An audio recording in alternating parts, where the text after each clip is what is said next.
Alhamdulillah, segala puji bagi Allah Subhanahu wa taala atas segala limpahan nikmat yang telah diberikan kepada kita. Nikmat telinga mendengar, nikmat mata melihat, nikmat lidah merasakan dan berbicara. Ini adalah Allah Subhanahu wa taala berikan kepada kita secara gratis. Nikmat oksigen yang kita hirup Allah berikan tiap hari, Allah berikan secara gratis. Maka sudah sepantasnya bagi kita sebagai hamba Allah Subhanahu wa taala untuk senantiasa terus-menerus bersyukur kepada Allah Subhanahu wa taala. Senantiasa beribadah kepada Allah Subhanahu wa taala. Karena dengan bersyukur dan beribadah inilah yang akan menjadikan kita mensyukuri nikmat Allah Subhanahu wa taala. Mensyukuri nikmat Allah Subhanahu wa taala. Ikhwani fillah rahimankumullah. Alhamdulillah kita telah melaksanakan ibadah suci bulan Ramadan selama 1 bulan penuh.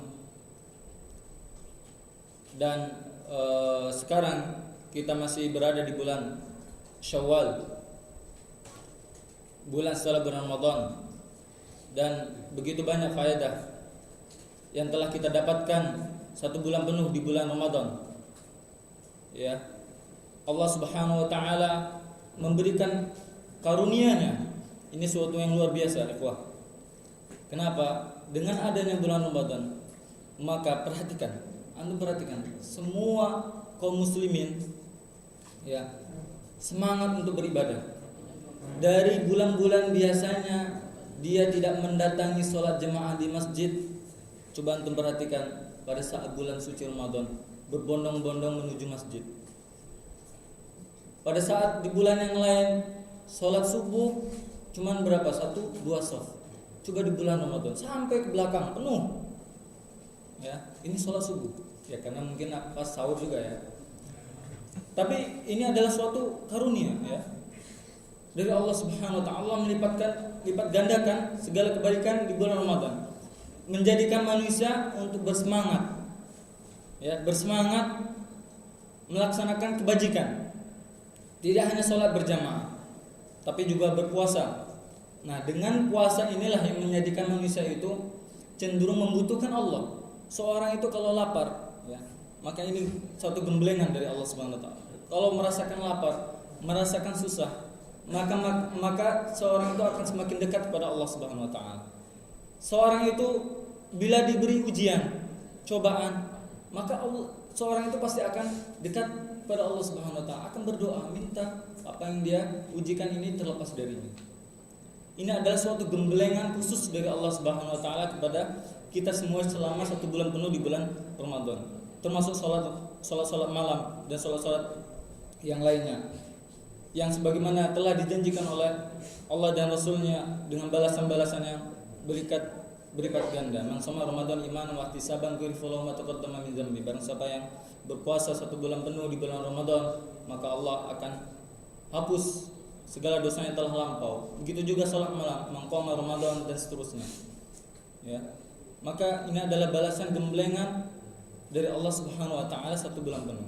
Dan janganlah kita sia-siakan gemblengan ibadah amal kita di bulan Ramadan, kita sisakan sia-sia di bulan yang lain, terutama setelah bulan Ramadan, yaitu bulan Syawal.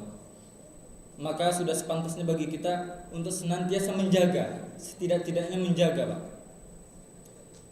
amal perbuatan kita yang banyak di bulan Ramadan. Kita jaga amal perbuatan kita di bulan yang lain, bulan Syawal dan seterusnya, Dzulqa'dah, Dzulhijjah. Meskipun amal perbuatan itu adalah perbuatan yang sepele, perbuatan yang sedikit. Kalau kita mampu melakukan sholat tarawih 11 rakaat pada bulan Ramadan, kalau kita mampu melakukannya hanya 3 rakaat di bulan yang lain dan continue itu terus menerus, maka ini adalah suatu amal kebajikan yang Allah Subhanahu wa taala cintai. Rasulullah SAW bersabda, "Ahabbul a'ma ilallah." Sebaik-baik amal yang Allah Subhanahu wa taala cintai, adwamuha, yaitu amal yang terus menerus. Wa inqal, meskipun amal itu adalah amal yang sedikit, amal yang sepele.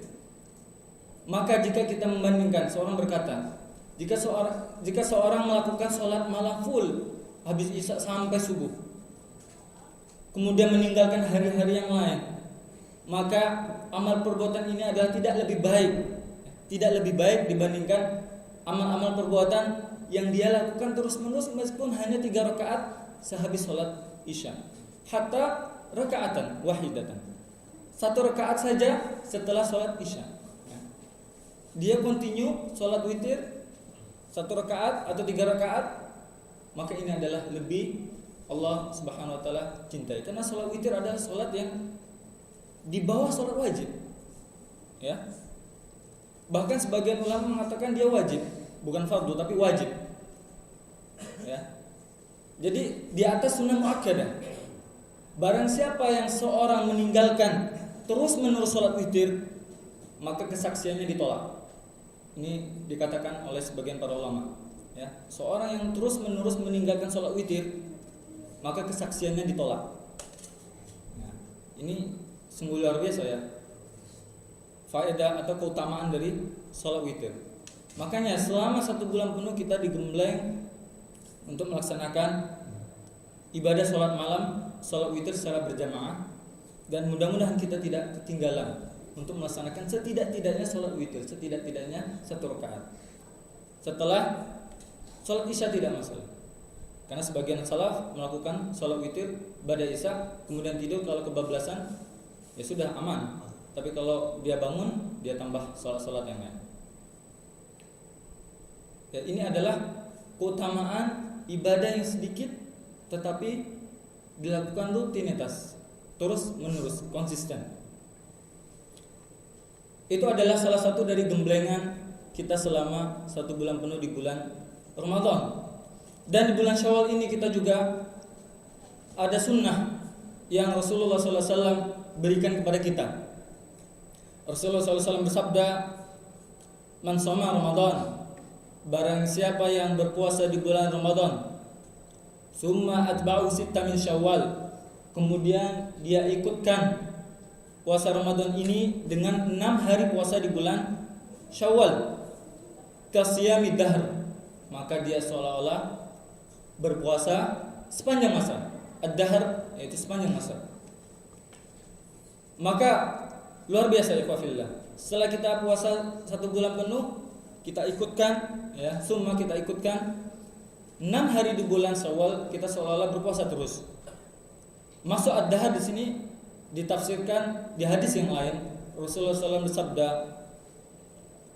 "Man shoma sitta min Syawal," barang siapa man shoma sitta ayyam ba'da fitr, barang siapa yang puasa 6 hari setelah berbuka. Maksudnya al-fitr di sini adalah Idul Fitri. Idul Fitri atau berbuka. Sehari setelah 1 bulan penuh kita ada hari raya yang namanya Idul Fitri. Maka tidak boleh, haram hukumnya kita berpuasa di hari Idul Fitri ini. Maka barang siapa yang berpuasa 6 hari setelah Idul Fitri ini, ya, hari 2 Syawal, 3 Syawal dan seterusnya, maka katamami sana, maka puasanya adalah semisal 1 tahun penuh. Semisal 1 tahun penuh. Kemudian Rasulullah membawakan sebuah ayat, "Man jaa'a bil hasanati falahu asyru amsalihha." Barang siapa yang melakukan suatu kebaikan, maka baginya mendapatkan 10 kebaikan semisalnya. Jika seorang melakukan ibadah puasa 1 hari, maka dia akan mendapatkan kebaikan 10 puasa. Dibalas oleh Allah 10 puasa. Maka ditafsirkan para ulama, yaitu 30 hari kita berpuasa di bulan Ramadan, maka balasannya adalah seolah-olah kita berpuasa selama 300 hari. 300 hari. Kemudian kita ikutkan 6 hari di bulan Syawal, ya, itu setara dengan berapa? 60 hari. Jadi total 360 hari. Inilah adalah 1 tahun penuh. Maka inilah tafsir dari Ad-Dahar di hadis yang lain, bahwasanya apabila kita senantiasa setiap tahun melaksanakan ibadah bulan Ramadan, kemudian kita ikutkan 6 hari di bulan Syawal, maka seolah-olah kita puasa terus menerus. Ya. Seolah-olah kita melaksanakan puasa terus menerus. Ya. Ini terlepas, ya, ini pahalanya ya. Pahalanya seolah-olah kita mendapatkan puasa terus menerus. Adapun kalau kita melakukan sholat puasa Senin Kamis, puasa Bid di tengah bulan, dan puasa-puasa seperti Daud, maka ini faedahnya bertambah dan bertambah terus menerus. Ini sangat tidak berat, ikhwafillah. Sangat tidak berat kalau kita baru saja mendapatkan gembelengan 1 bulan puasa penuh, ya, dengan hanya melaksanakan 6 hari di bulan Syawal, 6 hari. Nah, bagaimanakah pelaksanaan 6 hari ini? Maka yang paling afdal adalah sebagaimana dikatakan Imam Nawawi rahimahullah, yaitu pada 2 Syawal terus menerus berturut-turut selama 6 hari sampai 2, 3, 4, 5, 6, 7, tanggal 7 Syawal. Maka dia melakukan ibadah puasa Syawal selama berturut-turut. Ini adalah yang lebih utama. Maka sebagian wilayah di Indonesia pernah, kalau nggak salah daerah Makassar, saya pernah dengar gitu ya, sebenar-benar Id itu adalah bukan pada tanggal 1 Syawal, tapi pada tanggal 8 Syawal. Iya, iya nggak? Pernah dengar nggak? Pernah dengar nggak? Iya. Enggak, Id yang sebenar-benarnya bagi mereka pikir itu ya. Mereka pikir seperti itu. Bagi mereka adalah pada tanggal 8 Syawal. Benar-benar bebas. Sebebas-bebasnya gitu. Alhamdulillah ya. Artinya sudah wali-wali ya. Jadi sudah ditinggalkan 100% ibadah-ibadah gitu ya. Subhanallah. Tidak, ini salah ya. Sangat-sangat salah. Ya namanya hari raya itu ya tanggal 1 Syawal. Kalau kita merubah dengan hari raya yang lain, ya ini kesalahan yang sangat fatal ya. Tidak ada hari raya yang lain yang ditambahkan oleh Allah dan Rasulnya. Ya, syariat telah sempurna. Kemudian apabila kita tidak mampu, maka boleh kita melakukan hari apa saja. Yang penting jumlahnya 6 hari. Asal kita tidak berpuasa 1 hari saja di bulan hari Jumat atau 1 hari saja di hari Sabtu. Ya, karena di hadis yang lain meskipun para ulama berselisih pendapat tentang kesahihan hadisnya, ada yang mengatakan hadisnya lemah, tapi kita cari aman. Kalau kita memang berpuasa pada hari Jumat, kita ikutkan hari sebelumnya dan sesudahnya, Kamis, Jumat atau Jumat, Sabtu atau di hari-hari yang lain.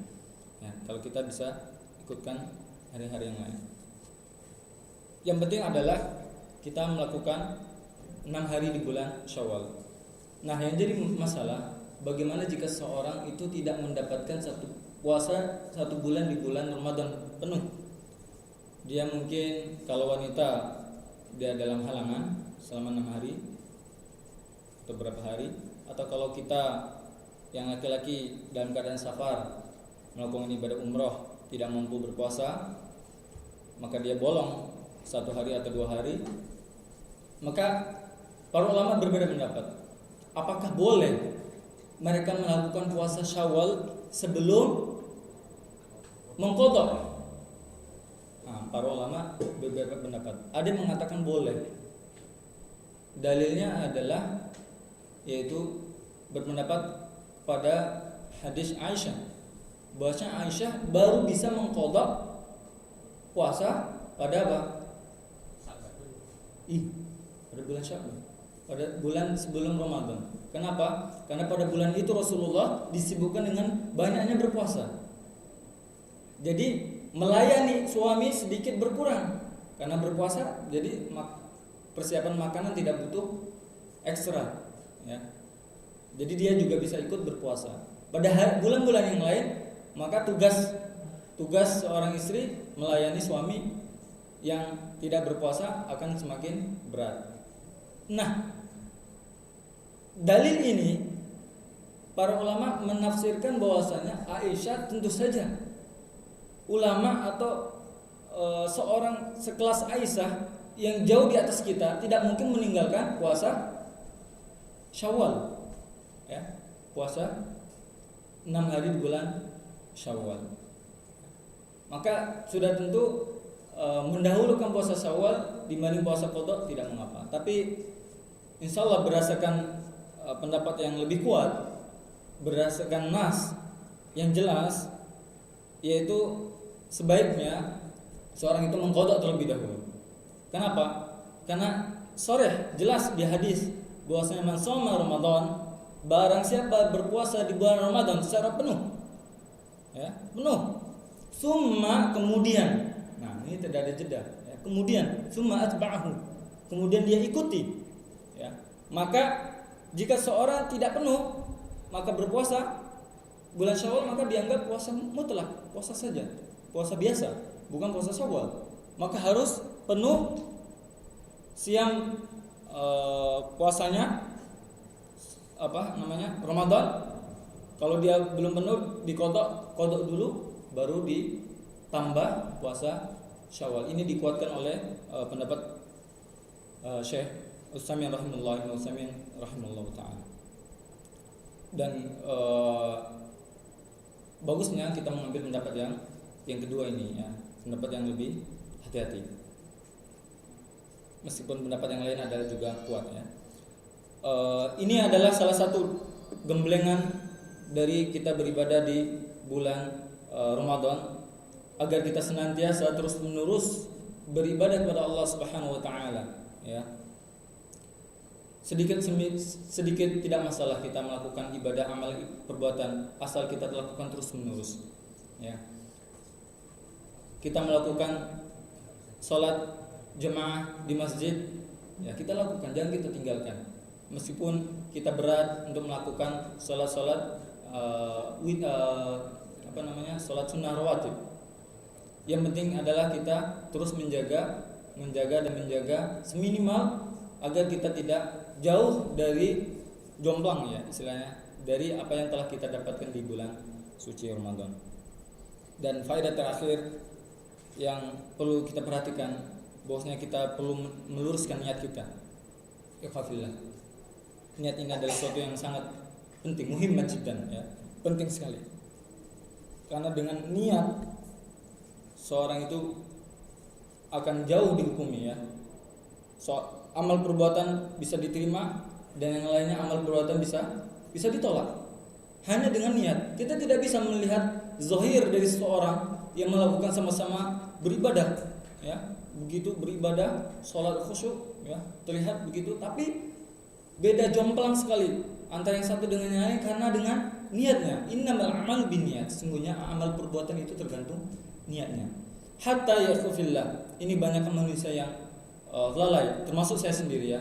Kita selalu terus-menerus untuk saling mengingatkan agar urusan dunia, ya, urusan dunia sekalipun kita niatkan untuk akhirat. Banyakkan orang, termasuk saya, itu lupa. Kita mencari kerja, mencari uang, mencari nafkah. Hanya apa? Hanya mencari duit. Tidak dikaitkan dengan apa? Niat untuk akhirat. Allah Subhanahu wa taala berfirman, "Man kana yuridul ajalna lahu fiha man nasha'u liman nurid, tsumma ja'alna lahu jahannam yaslaha mazmuman madhura." Barang siapa yang menginginkan al-ajilah, urusan dunia, ya, barang siapa, ini metodenya orang-orang kafir yang dia menginginkan dunia saja. Ajalna lahu fiha man nasha'u liman nurid, maka kami akan segerakan baginya. Akan kami segerakan. Misalnya seorang berusaha, orang-orang kafir, ya, berusaha kuat-kuatnya mencari nafkah, mencari uang, satu hari full, tidak kenal lelah. Dia mencari pekerjaan, mencari nafkah, mencari uang, terus menerus, maka Allah akan berikan. Bagi Allah yang kendaki. Bisa jadi Allah tidak berikan, ya. Ya, ingat, bisa jadi ada orang kafir yang berusaha sungguh-sungguh menjadi kaya, banyak kan? Banyak.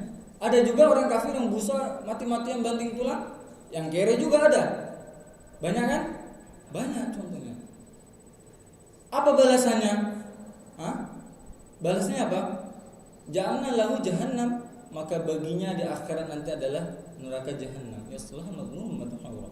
Maka kami masukkan mereka itu dalam keadaan penuh dosa dan kerugian dan kehinaan. Ini adalah model dari tipe orang-orang kafir yang dia hanya memikirkan kehidupan dunia. Bekerja uang, jabatan, ya, kekuasaan dan seterusnya. Yang dipikirkan adalah dunia. Dan jangan sekali-sekali kita sebagai muslim meniru metode ini. Setidak-tidaknya kita jauhi. Apa yang kita inginkan, yang kita harapkan dari pekerjaan kita, Pak? Dari kita mencari uang di Saudi, mencari pekerjaan baik itu di syarikat atau dengan majikan, mendapatkan gaji. Apa yang kita inginkan, Pak? Apakah hanya mendapatkan uang kemudian kita kirim ke keluarga, Pak? Hanya itu? Hanya untuk bisa makan? Jangan, Pak. Jangan sekali-sekali kita hanya meniatkan ini, Pak. Rugi sia-sia. Tapi kita harus senantiasa meniatkan apa? Agar kita mendapatkan uang ini bisa membelikan makanan, agar tubuh kita ini bisa kuat untuk beribadah kepada Allah.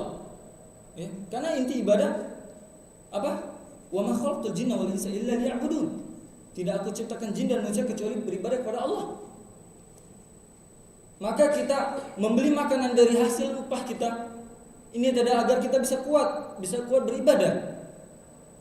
Dengan uang ini agar kita bisa memberi nafkah kepada keluarga kita, agar keluarga kita juga makan dengan diberikan kekuatan untuk beribadah.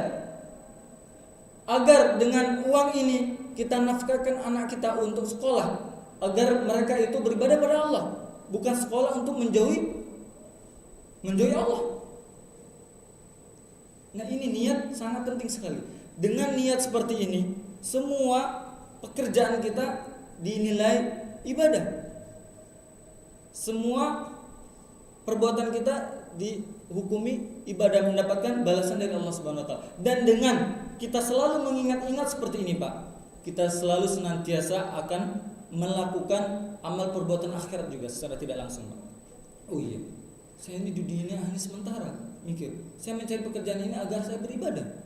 Artinya, saya setelah makan kenyang, ya sudah, saya juga harus ngaji, baca Al-Quran, saya harus sholat, semangat untuk datang menuju masjid.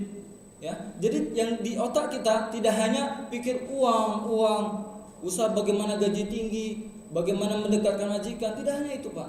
Akan tetapi inti dari yang kita cari inilah agar kita itu berusaha untuk mendekatkan diri kepada Allah Subhanahu wa taala. Allah Subhanahu wa taala berfirman, "Man aradal akhirah wa sa'alaha sa'yaha wa huwa mu'min." Ya, barang siapa yang menginginkan akhirat, ya, menginginkan akhirat, kehidupan akhirat, ya, dan dia berusaha untuk bersungguh-sungguh, ya, untuk urusan akhirat tersebut, dan dia dalam keadaan mukmin, dalam keadaan beriman, maka wa kana sa'yuhu mashkura, maka usahanya diberkahi Allah Subhanahu wa taala, disyukuri Allah, dia balas dengan kebaikan oleh Allah Subhanahu wa taala. Maka dari itu, amal perbuatan yang telah kita lakukan, apa saja yang kita lakukan, kita niatkan untuk akhirat. Kita niatkan untuk akhirat. Hatta uang yang kita terima, gaji bulanan, kerjaan yang kita lakukan, baik menyetir atau kita melakukan pekerjaan di rumah atau di syarikat, kita niatkan ibadah pada Allah Subhanahu wa taala agar kita mudah beribadah kepada Allah, agar kita berada di Saudi ini lebih mudah, lebih nyaman ibadah. Lebih nyaman tidak, Pak? Lebih nyaman, lebih enak, ya, dibanding di Indonesia. Di Indonesia fitnah cobaannya banyak sekali, ya. Lupa TV di mana-mana, ya.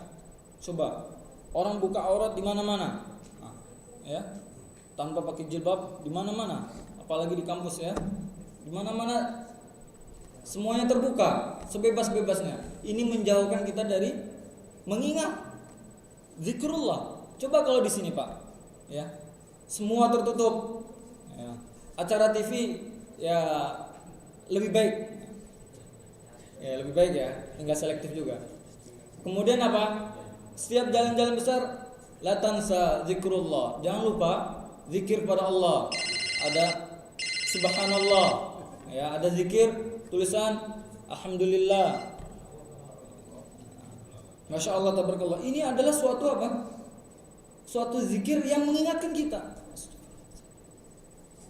Dengan melihat ini, otomatis kita mengingat Allah. Benar tidak Pak? Benar. Ini adalah suatu situasi yang kondusif. Situasi yang sangat kondusif. Jadi, dengan kita berada di sini, selain mencari uang, selain kita niatkan untuk ibadah, sekali lagi Pak, ini adalah suatu kita manfaatkan dengan sebaik-baiknya adalah untuk beribadah kepada Allah Subhanahu wa taala.